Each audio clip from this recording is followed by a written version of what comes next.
It ties into a Chris Johnson question. So hold that thought about individualists versus collectivists in warfare. And Chris says, Mr. Whittle, it's well known how much you enjoy Mark Twain, but I was wondering if you still had time for pleasure reading, specifically books outside the realm of politics or government. If yes, what was the last book you read? What book are you currently reading, or the next book you want to read? Very respectfully, Chris Johnson. Thank you, Chris, and very respectfully, I appreciate people who say things like very respectfully. Right now, I'm reading the best book I've read in 10 years, I think. And the thing, the part about it that's so embarrassing is it's just been under my nose for so long. I'm reading a book called Carnage and Culture by Victor Davis Hanson, who we worked with over at PJTV and who I've sat across from in several live events. And I'll go up to him and say hi and just tell him how much I enjoy his work. And he seems to look at me with a fair amount of attention when I'm on stage, so that's a high honor for me. Carnage and Culture takes a look at 10 battles in history. Some of them are very famous and well-known, Ceramus and Midway and maybe Rorke's Drift, and others are much more obscure.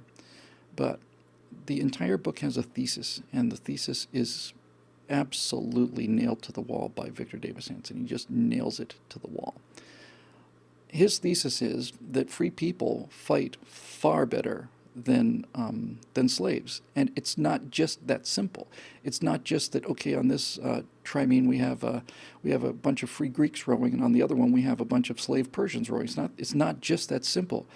His overarching thesis is that free people produce a society that generates so much capability, let's just use that word in this particular case, that the Western way of war is unchallenged. And Dr. Hanson says some things in that book that are so obvious. This is the kind of thing I love, and this is why I do the work I do. Sometimes things are so obvious that they're just invisible. You can't possibly see them because you got your toes right up against them. You just simply cannot see them until somebody points them out to you. And what he was pointing out was things like, yes, it's true that in the Zulu Wars at San Luana, a gigantic British company of 1,600 men, something like that, was wiped out by Zulus. It's true that those colonials beat the Europeans in that particular battle because the Europeans didn't fight by the rules like infantry squares that had made Europeans invincible in battle.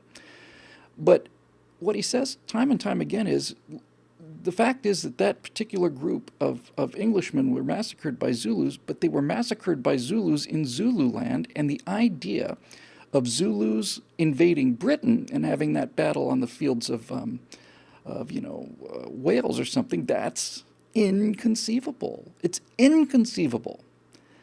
And that's a profoundly good point. He talks about Cortez's conquering of the Aztecs in Mexico, in Tenochtitlan, and how something like 800 conquistadors, 800 Europeans, maybe reinforced to 1,500 or something, basically knocked over an organized empire of 3, 4, 5 million people. Tenochtitlan had more people in it than any of the capitals back in Europe, and 1,000 men, essentially, who were sick, physically ill, wounded, alone, with no real supply lines, anything. These people militarily defeated an entire empire. And he talks about the why in a way so that as you watch these battles through history, all 10 of them are in order. So you begin to see the roots of it, and then as the roots begin to grow, you begin to see why. You begin to see why we won at Midway, because we understand why we won at Salamis or something like that. It's a continuous string, and he keeps talking about a term I'd never heard before, which is shock warfare. And we don't appreciate how unique it is because it's been so successful that everyone tries to employ it. But basically the West, the Greeks, invented shock warfare because they were free people. And what he refers to as shock warfare is warfare prior to the Greeks, hoplites coming along. in their phalanxes. Warfare was basically almost a ceremonial kind of thing. You'd go out there and throw some spears, and they'd throw some spears, and where this land is, has been contested, and and this tribe kills 14 of those guys, and those guys kill 26 of these guys, and therefore they get the land, and so on and so forth. He said it's the nature of free citizens to simply say, if this threat is out there, we're going to eliminate it, and by shock warfare, that means we're going to put everybody we can get onto a battlefield, and we're going to find the center of their military force, and we are going to run into them, and we're going to knock them down, and when they're done, it's over. So what Dr. Hansen goes on to point out is that free people, not only do they win battles, and against the Aztecs, it was something like 250 to 1. That's just the warriors. He talks about Rorke's Drift, a conflict that I've studied for years. And it's absolutely amazing. By the way, if you ever want to see a terrific war movie and a respectful war movie, I cannot recommend Zulu highly enough. 1964, I want to say. It's Michael Caine's first movie, Michael Caine. And it's about Rorke's Drift. And if you don't know the story of Rorke's Drift, then I'm not going to spoil it for you. But go rent a movie called Zulu. And the thing that's interesting about Zulu, especially for 1964, is that it is extremely respectful and honest to the Zulus. It doesn't just treat them as a bunch of ooga booga, bad guys. You get to understand them, and you get to see their methods of warfare, and you get to see the courage that they had, just the raw, naked courage of running across a field into 400, I'm sorry, it's nothing like that number, but maybe 100 redcoats who are firing a Martini Henry rifle at you, the bullet of which it's the size of like a biscuit. I mean, it's a 50 caliber bullet, I'm pretty sure. And it's made out of soft lead, and it doesn't go very fast, so when it hits somebody, they basically explode. And so it's a very fair, I think, true story. And while it celebrates the heroism of the people at Rorke's Drift, the British stand at Rorke's Drift after just literally hours after the biggest catastrophe in the British Empire's history up to that point, prior to World War I. So you get the full measure of this European courage, and you get the full measure of what Europeans are capable of when you see this movie. And this is another point that Victor Davis Hanson makes continuously throughout this book. He says that Westerners show a great deal of heroism, but so do our adversaries. The Turks and the Persians and the Aztecs and the Zulus and the Japanese and the Vietnamese. They all show tremendous heroism. It's not a question of heroism. It's a question of what's important. And he basically makes the case that the Western way of war comes down to this: we Westerners define heroism not by bravery, but by our commitment to discipline. In other words, take an example of the Rorke's Drift. You've got maybe 100, 120 British redcoats in the middle of Zululand, and 4, 5, 6,000 warriors come after them. The Zulus considered heroism to be the person that would go out there and kill the most people. They used to keep something like scalps, I forget what it was, or some kind of a body part or something to show how many people they killed. And you really couldn't even settle down and get married until you'd washed your sword in the blood of an adversary. So the Zulus were tremendously brave, but they valued individual prowess in warfare, and that meant how many people has this individual warrior killed. And the European definition of heroism in combat is discipline. In other words, nobody ran away. Everybody stood at their position, and everybody protected their other soldiers to either side of them. And that's what heroism is following the discipline that Western Army has.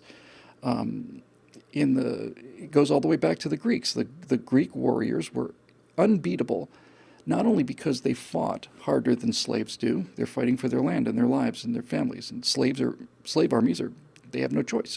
It's not a contest who's going to provide the most enthusiasm there. But mechanically, because these were free people and because they understood the value of working together, the Greek hoplite soldiers invented the phalanx. They invented the idea of a group of soldiers with shields and the shields are arranged in such a way that many times one person's shield is covering the other person, another person to his side. So it's a wall of shields and a wall of long spears, and it was undefeatable. You simply couldn't beat it. A Greek phalanx that went against anything won because of the discipline, because this wasn't about individual battles or heroism. It was about maintaining discipline and order and having that phalanx, the shock of that phalanx hitting the enemy and watching them dissolve under that pressure. And because of the societies, too, he takes a look at a couple of examples. Vietnam is one. The Tet Offensive is one of the battles. What's a really good one? What was it? It's kind of a defeat. It's escaped me for a moment, but it'll come back to me. Basically, what he's saying, even when the West is defeated on the battlefield, which doesn't happen very often, it's not the end of the war. It's really the beginning of the end of the war for the other guys. If non-Westerners beat a Western army through superior numbers or just Western stupidity, I mean, Isandlwana and Zululand was a classic example of the British nullifying every single advantage they had, put everybody in a long, thin line, and no one could get to ammunition. And if they put the ammunition in the center of a British square, they'd be fine. So what he's also saying is that when on those occasions where the Westerners lose a battle, that's usually the end of the war in terms of, it's pretty much over by that point. And it's over for the enemy. When the West loses a battle against non-Westerners, especially something bloody like Isandlwana, then that's the beginning of the end of the war, because free societies, Western societies, simply rally, and they decide that now we're really in this fight, and they get more aggressive rather than less. They build more weapons rather than fewer ones. They enlistments go up, and it's the beginning of the end for the enemy. He was talking in Midway about the tremendous heroism of the Japanese. And Japanese naval officers didn't need any proving, and the skill of the Japanese pilots, especially after Pearl Harbor and the Philippines and all the rest, that didn't need any proving either. He said what made Midway a win for the Americans was their individualism, was their ability to adapt to the situation that they found rather than the situation that was planned. In the military, they say the enemy gets a vote too, and no battle plan survives first contact with the enemy. So in Midway, Yamamoto had this incredibly intricate, way over complex plan where he's going to launch an attack on the Aleutian Islands, and they're going to simultaneously hit Midway, and they're going to do all this, split up all their forces. But the Americans cracked their code, and he said that, Dr. Hansen said, one of the reasons they cracked their code is because they're individualists. If you saw the movie, what was the movie about Turing? Somebody will tell me in a minute. Alan Turing broke the Enigma code, the Nazi German code, was primary in breaking that. And when you look at the code breakers in Britain and the same group of people in America, the code breakers were just shockingly unmilitary people. He's got a tremendous line there. We won Midway primarily because we broke the Japanese codes. We knew where they were going to be, and we knew when they were going to be there.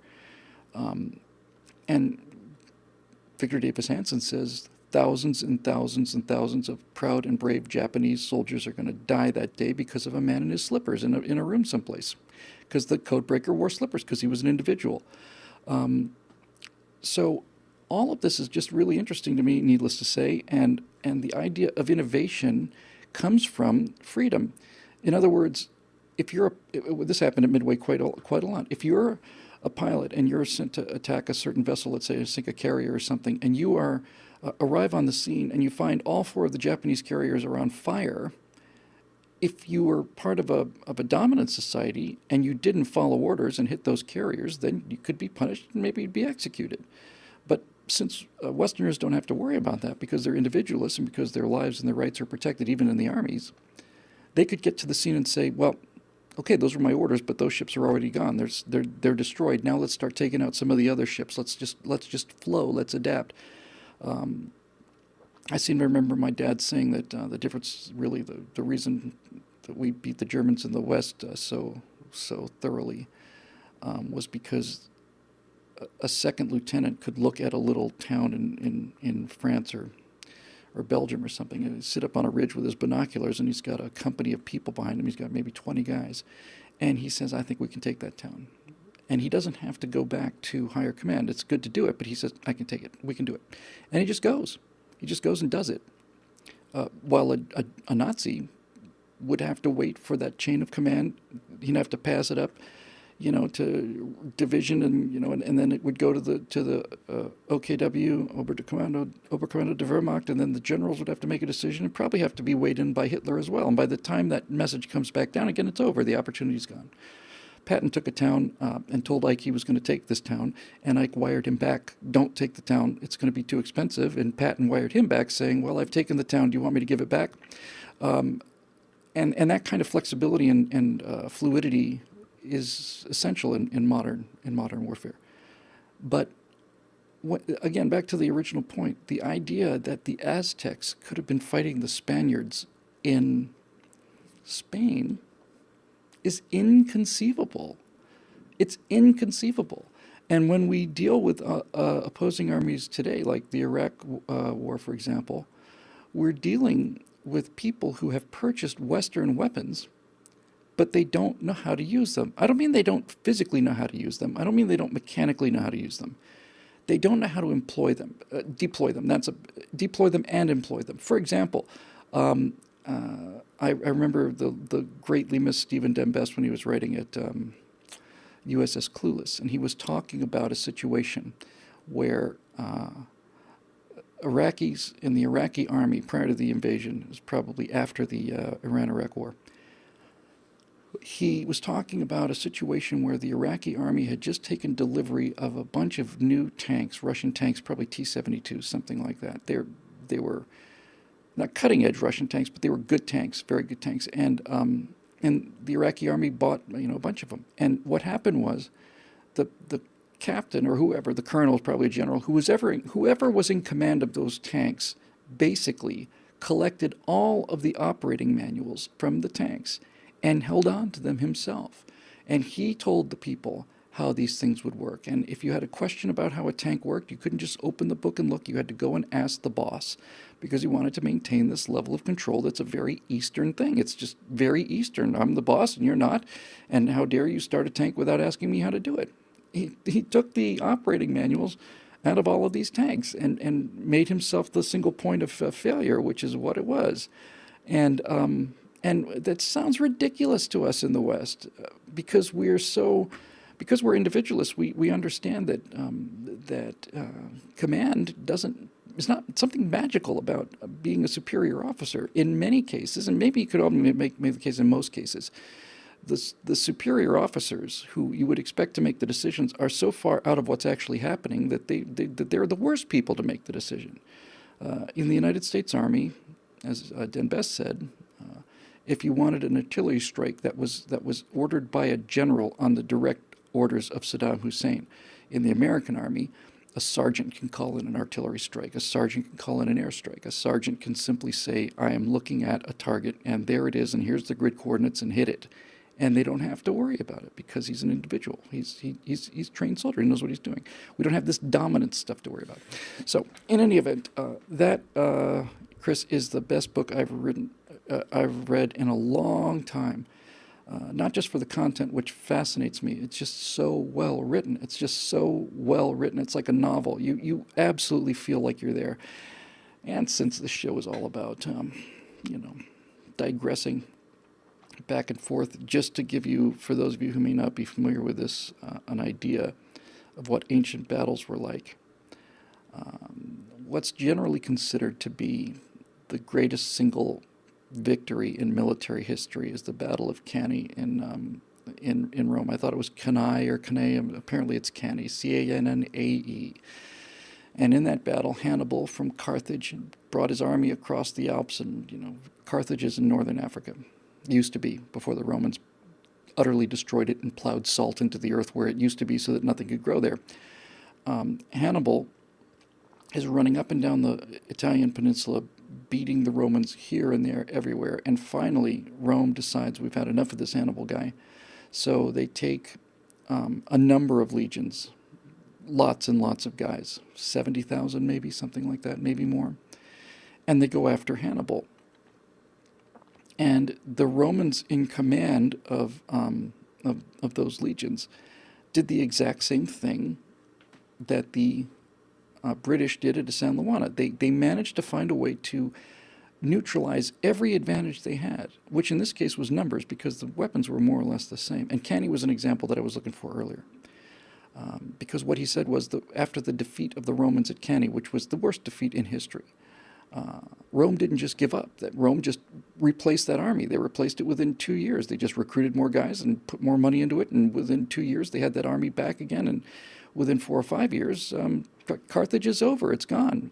It's just simply disappeared from the face of the earth, because Rome was a Western structured republic at the time, and the people there decided they didn't want to deal with this Hannibal anymore. So let me just tell you about Canny, though, because it's mind-boggling for me. So the classic victory at Canny basically worked like this. Hannibal's outnumbered, not enormously, but significantly. The Romans, for some reason that's unknown to anyone, decide to fight Hannibal where he stands, which was in a relatively narrow valley, which means that the Romans, who have enormous numerical superiority, don't get to simply stretch out. If you could have stretched out Hannibal's line, it was a mile, let's say, of guys standing side to side, the Roman line would be 2.5 miles. You simply walk around them. But no, they decided to deploy into this relatively narrow valley, which meant that at the point of collision, both forces are equally matched, because the Romans have a lot more depth, but they can only bring so many guys into the fight at the same time because they're constrained by the terrain. So Hannibal's plan was pretty simple. And Hannibal was, without question, an absolute genius, just a genuine genius. So Hannibal knew his enemy, and he knew his people too. And what Hannibal did was he put his most experienced troops on the far left and the far right. They were virtually out of the fight. Nobody even really knew it was there, honestly. They were just almost like spectators. The main part of the fight occurred in the middle of the valley, and Hannibal had a convex shape, like a lens. So the center of the bulge was facing the Romans. And the Roman army collides with that kind of shock combat with the Carthaginians, and a serious, serious fight breaks out. Hannibal's most reliable troops are out in the wings. He needs to be able to depend on those people. The people in the middle, at the contact with the Romans, are the ones who were likely to break. They were his worst troops, and that's why Hannibal was there in person. He was standing there, maybe 2 or 3 people deep from the Roman army for 10 hours, something like that. Because Hannibal understood the Romans so well and understood their arrogance and their sense of invincibility, Hannibal's entire battle plan was simple. He made this convex shape so that the Romans would contact it first, and then as the battle progressed, Hannibal very slowly, because this had to be believable, very slowly started to withdraw. He started to back up, and the Romans put more and more troops into there because they're winning. And then Hannibal backs up his line even more, and Romans push more and more and more people into this little valley. They're just packing them in, and they're packing them in so tight that the soldiers cannot raise their hands. They can't throw a spear. They can't use their swords. They're like people on board a subway or a bus that's packed to the limit. Their hands are at their side. And Hannibal falls back more and more and more, and now what was convex now becomes concave, and the Romans keep pursuing because the Romans are sure that they've got this thing won. And then all of a sudden, Hannibal's 2 wings of highly reliable troops, African troops, I want to say, come crashing in on the sides of these guys and start attacking them from the sides where they don't have any armor protection. And all of a sudden, the Romans are thrown into a state of confusion, and then Hannibal puts a very mobile group, I suspect it was cavalry, behind the Romans. And now they're surrounded. And there's something like 60,000 of them, something like this, where the only people that can fight are the people in contact with the Carthaginian army, but everybody else is in the middle of this group of 60,000 people. They don't get to fight because they can't reach anybody, can't even raise their swords. Here's the part I wanted to tell you about, just because the shock of it is so unbelievable. So, in the greatest military victory in history, Hannibal surrounds these Roman legions, something like 50, 60,000 people, and he kills every single one of them. And it takes 8 hours. And it's like a creature being devoured by piranhas. The entire Roman army was destroyed pretty much to a man from the outside in. The people in the middle, for most of the battle, didn't even know what was going on, let alone be able to fight. This is tightly compacted group of people, and they're panicked. They're absolutely panicked, and the Carthaginians are surrounding them, and they're picking off the Romans from the outside in. And it took 8 hours to do. It was something like 300 men per minute. 300 Romans per minute had to be killed to take out that entire army, and 300 men per minute were killed for 8 hours. And when the battle was over, the Carthaginians under Hannibal found that some of the Roman soldiers had dug a hole in the earth, a little hole, like, this big, and stuffed their faces into it so that they would suffocate themselves, because the terror of watching all of their friends and fellow soldiers being massacred for 8 hours was so overwhelming that they simply lost their minds, and they tried to commit suicide in that fashion. Man, so 50,000 people, 60,000, and they're rotting out there in the sun in southern Italy because the West forgot how to fight in a Western way. And Hanson's point with Canny is, if that had been any other culture on Earth, that kind of defeat would have meant the end of the war. But for Rome, it meant the beginning of the war. Rome, composed of free citizens at the time of the Republic, said, "Okay, all right, we've just had our asses handed to us. Now it's time to get serious." And that's pretty much the rule for every democracy, right? We live our happy and fat little lives, and then somebody thinks that means that we're weak and stupid, and so they pull a Pearl Harbor on us, or they pull a 9/11 on us, and they think that that initial smack in the nose is going to cause us to recoil, and if not surrender, then certainly just back up and redraw the line. Japanese bombed Pearl Harbor and overran the Pacific the first 6 months of the war. They actually genuinely believed that they knew they couldn't beat America in the long run. They didn't think they'd have to. They bombed Pearl Harbor to destroy the American fleet because they were convinced that if the American Pacific Fleet was destroyed, then America would retreat, that America's boundary would not be Midway or Pearl Harbor, that America would retreat to the American mainland, and these little zones of controls would be redrawn. Hardly any of them, maybe Yamamoto, who designed it, because he'd spent some time in America, but hardly any of them understood the character of Americans or free people or individual citizens. Hardly any of them understood that act of a sneak attack would be so offensive to Western sensibilities that the second those bombs started to come down, not in combat. If those ships had been in combat, Westerners would have looked at it completely differently. If our fleet had been destroyed at sea in a declared war, we wouldn't have had the reaction that we had after Pearl Harbor. The reason we reacted the way we did was because individuals were sleeping in their bunks, and it was Sunday morning, and there were no defenses up. There's a lot of incompetence there, but that's the facts of it.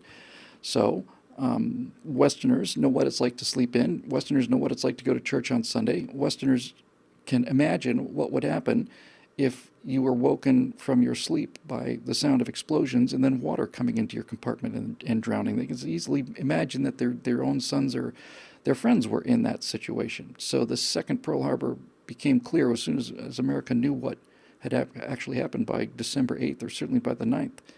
The Army and all the services have more people than they can process. The number of people who volunteered is just absolutely astonishing. And the same kind of thing happened after 9/11. And certainly it's the exact same motive. Bin Laden believed precisely what the Japanese believed, because Bin Laden thought we were like them. He thought that the soldiers were essentially slaves who were put into battle more or less against their will. His Al-Qaeda definitely had people who were highly motivated and very brave and all the rest of it.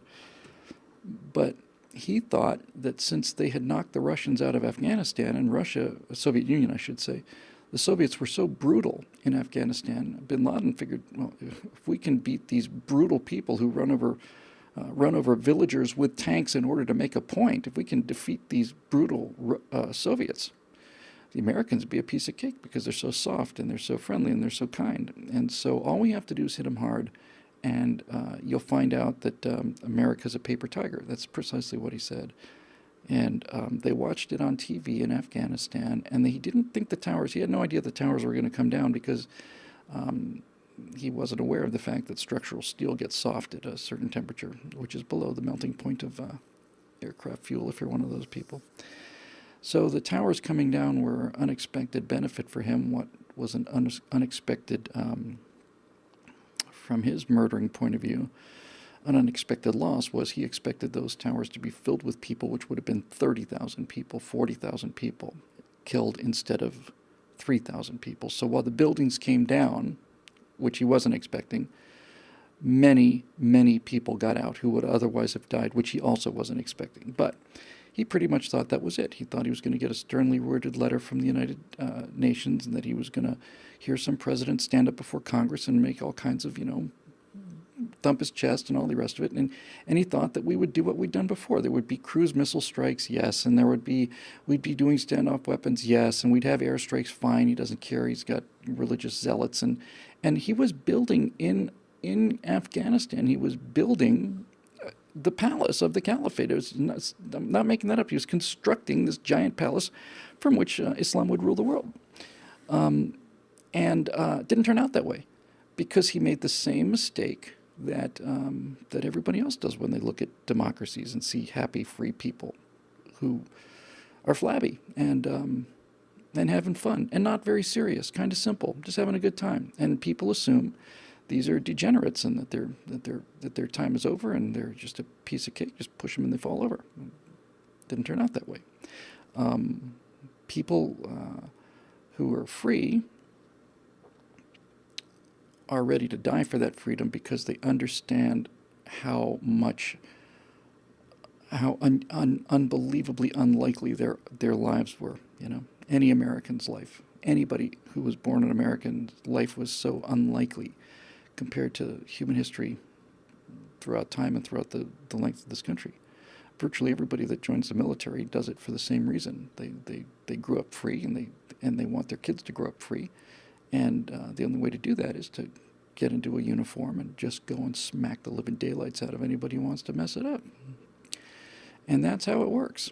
And anyway, it's a half hour at least on my favorite book, which is by Victor David Hanson. So I feel like an idiot, David, to the degree that I've admired Victor Davis Hanson's current essays. I read them every time they're published.